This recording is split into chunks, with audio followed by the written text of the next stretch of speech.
Even if I get married, you're still my number one. Is it okay to say you prefer me over that woman? It'd really be sad if we suddenly couldn't meet as soon as you're married, you know? I couldn't believe my ears when I heard Tom's words coming from the living room. It was shocking to actually hear it with my own ears, even though I kind of knew.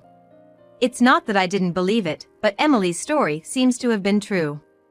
I'd heard he was careless with women since a long time ago, but I never imagined it would come to this right before the wedding. Emily and I exchanged glances and quietly left the house.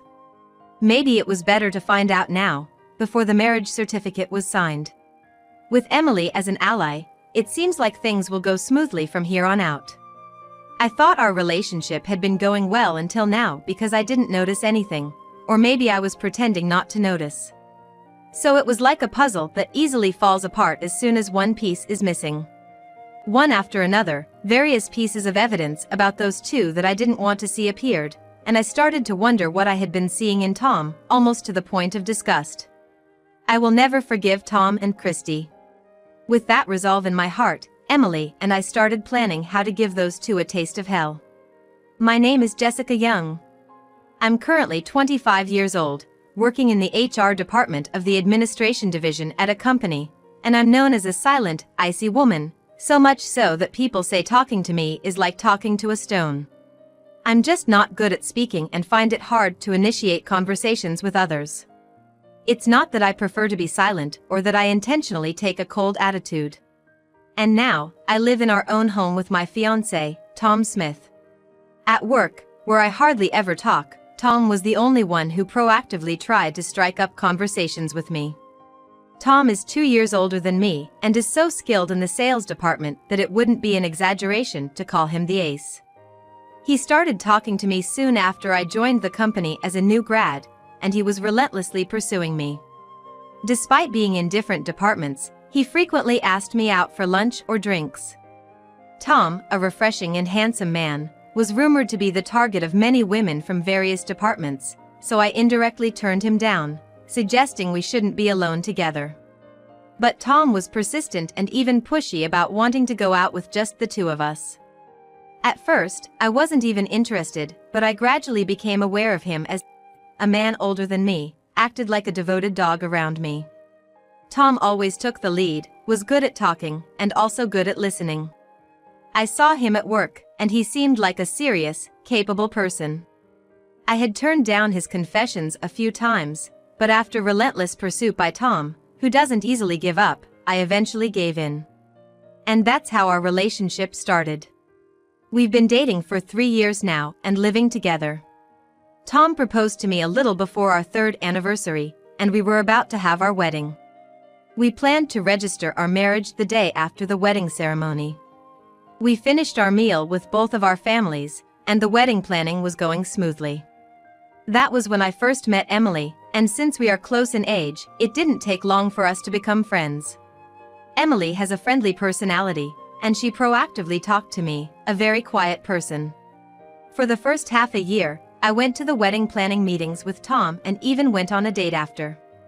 But recently, as Tom started saying he was busy at work, I ended up going to the meetings alone more often. You can decide whatever you like, Jessica. I had started to feel that this phrase had become Tom's catchphrase recently.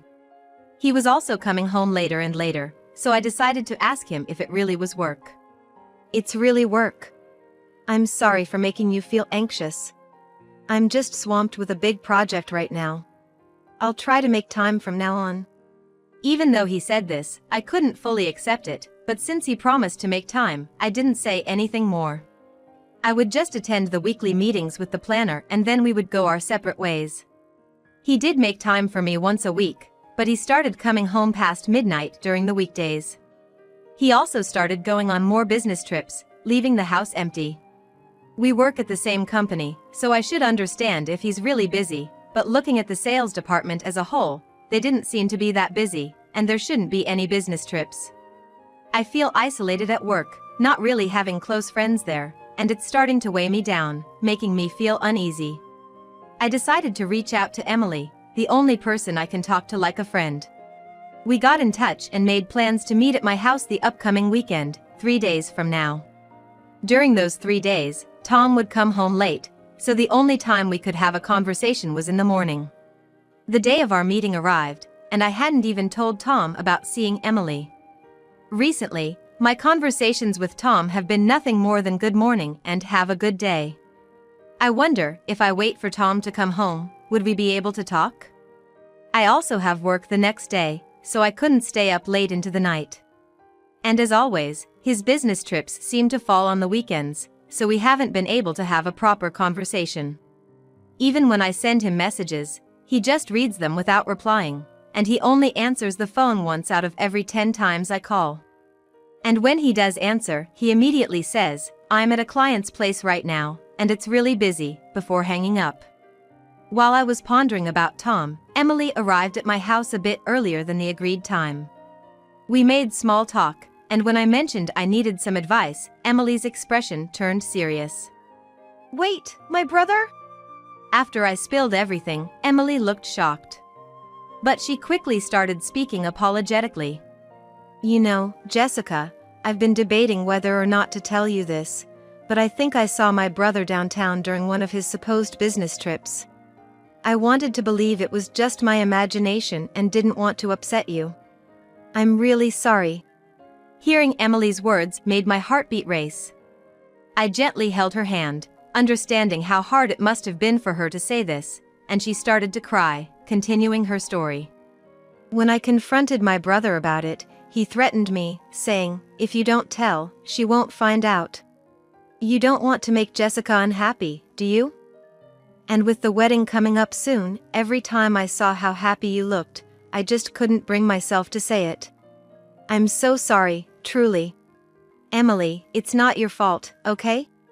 I'm sorry, and thank you for bearing with this alone, for being threatened, and still telling me everything. You must have been really hurt." Emily broke down, as if she had been holding everything in. I also learned that Tom had a history of being irresponsible with women. I felt bad for Emily, but a part of me still couldn't quite believe that the kind Tom would cheat. To get a clear answer, I decided to hire a detective agency and told Emily about my decision. She agreed, saying it was a good idea. She wanted to be there when the results came back, so I promised to let her know when the agency contacted me, and we parted ways for the day. Waiting for the results, I was on edge. One day after work, I received a message from my mom, asking, "Can you come to our place this weekend with Tom? We need to talk about the wedding." Since my parents live far away, it would mean staying overnight if I went. I messaged Tom about going to my parents' place together for the weekend, but he replied quickly, saying he couldn't get out of work. So, I ended up deciding to go alone and told my mom. I also informed Tom that I would be staying overnight at my parents'. However, as usual, he didn't reply to my message. The weekend arrived, and Tom left early in the morning, saying he had to work. As I was about to leave my house after breakfast, my mom called. "Jessica, I'm sorry, but your dad has the flu. We just got back from the hospital.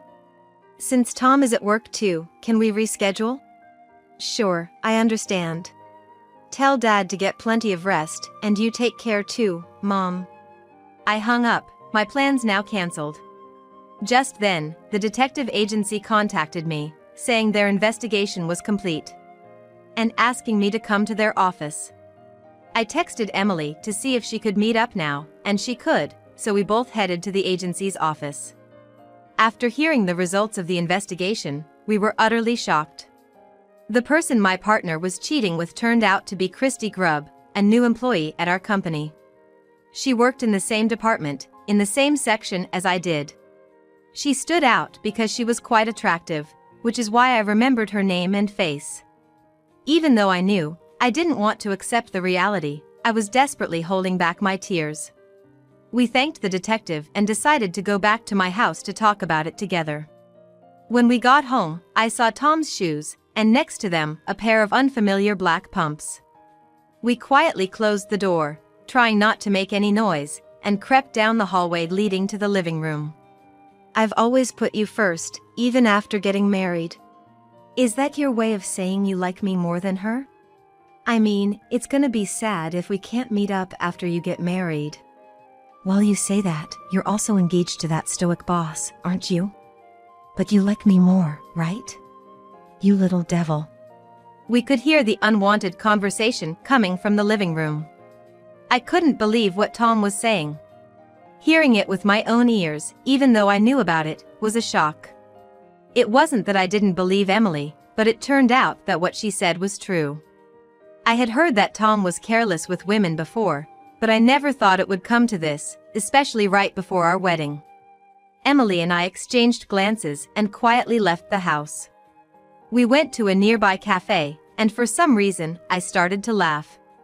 Emily looked at me worriedly. Emily, there's something I need your help with. I thought so. I'll do whatever I can. And that's how we started plotting our revenge. From that day on, I stopped talking to Tom. He seemed to sense something was up and started talking to me first. By this time, we had less than a month until the wedding. Even though Tom started talking to me, I responded coldly, which made him stop going on business trips and start coming home early. Oh, you're home late, Jessica. Welcome back. The boss decided to let me leave on time since the wedding is coming up. I can finally relax now. When I came home, Tom would start making excuses, even though I hadn't asked him anything. I just responded, "That's great." We had never fought before, but this was the first time Tom raised his voice at me. What's the deal with your attitude? It's really pissing me off. Did I do something to you? Why are you being so cold? Is this your way of getting back at me for coming home late before? It's nothing like that. Whatever. It's irritating to come home to this, even though I can finally come home early now. I'm going out for drinks with friends today. With that, he busied himself in his room before leaving, stomping his feet as he went out. I figured he was probably going to see that woman. Tom's bedroom door was left open, so I went in to close it and took a quick look around. The closet door was open as well, and when I stood in front of it, I realized his suits were gone. He had probably taken them with him, meaning he wasn't planning to come back tonight. That meant we could proceed to the next step of our plan. I called my parents and told them about Tom's affair and our plan for revenge. They were surprised, but they told me if I was going to do it, to go all out. After hanging up, I saw that Tom had sent me a message. Do you understand why I left? You better think about your behavior. I didn't reply, just took a bath, and then went straight to bed. Somehow, I wasn't feeling sad or angry anymore. I was actually excited about our revenge plan. Emily was probably telling my in-laws about Tom's actions by now. I had given her copies of the photos we received from the detective, so they would have to believe her. I wasn't sure if they would join in on our plan. Even if they tried to stop us, we were prepared to go through with it anyway. The next day, Tom came back home and threw his bag on the table angrily when he saw I didn't greet him. Enough is enough, Jessica. What's your problem? If there's something bothering you, you need to say it. You can't expect me to read your mind. Oh, welcome back. Are you mocking me? Don't you have any affection at all? Why can't you be more like her? Tom caught himself mid-sentence, realizing his slip-up. Could I take that as a confession? I just stared at him, and he awkwardly said, "Anyway, you should be more affectionate. I'm going to take a bath." And he hurried off to the bathroom. In the meantime, I went to my room and reported the conversation to Emily via text. "What? Is that a confession?" she texted back, clearly amused. And finally, the day before the wedding. My parents are staying at our house, so I suggested that Tom should stay at his parents' house, and he is already gone. So, I was helping my parents pack up their stuff. Jessica, are you really leaving this house? Yeah, I'm fine now. The memories with Tom are just memories I don't need anymore.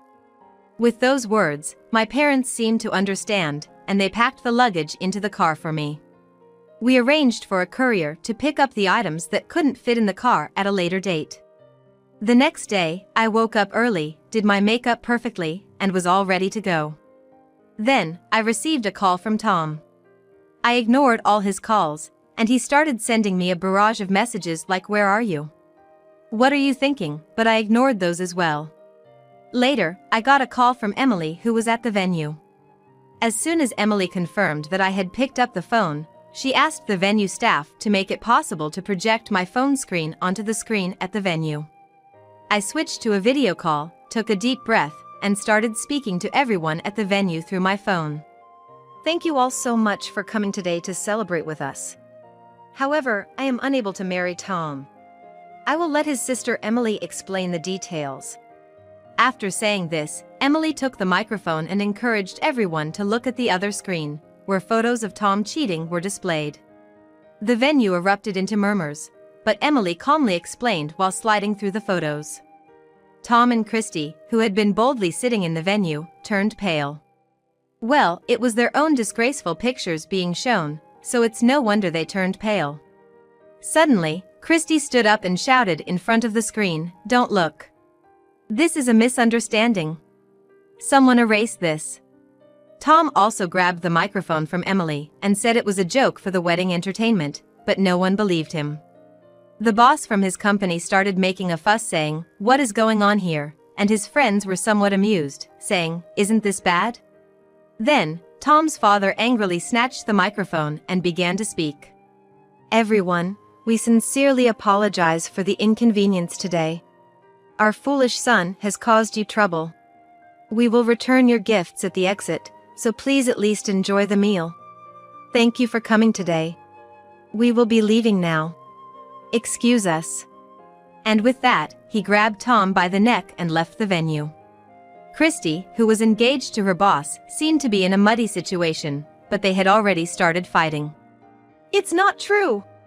That's a doctored photo. I would never do such a thing. Please believe me." She was desperately trying to get her boss's attention, but he didn't even glance at her and just left. People around Christy seemed to be taken aback by her crying. Emily and I apologized to the venue staff and the guests, and then hung up the call. Right after ending the call, I quickly grabbed the rest of my luggage and left the house.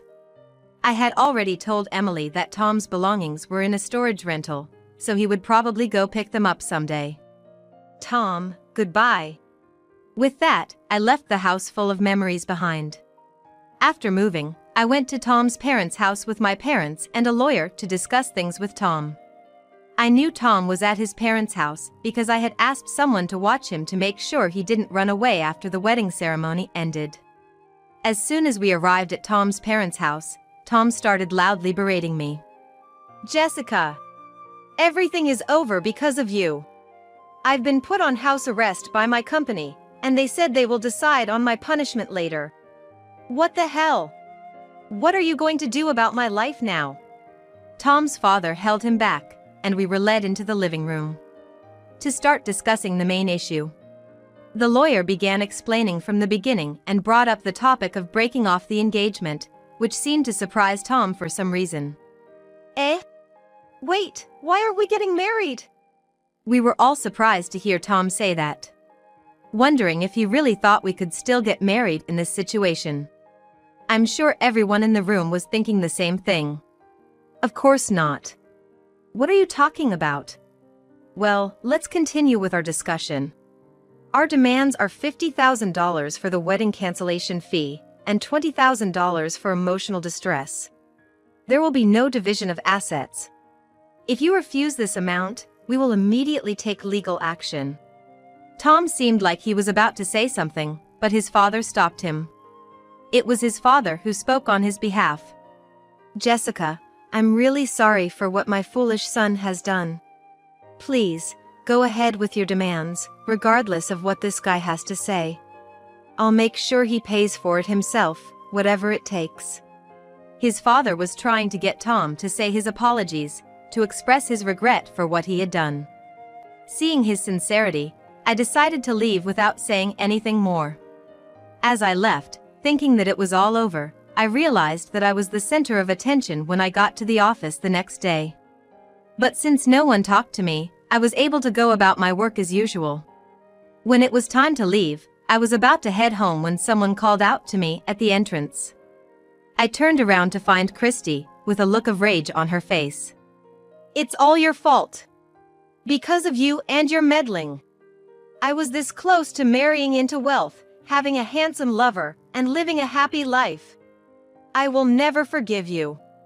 Just as she was about to attack me, Christie's former fiancé came just in time to restrain her. "This isn't Ms. Young's fault. I had my suspicions about you from the start. Besides, your extravagant spending was getting out of hand.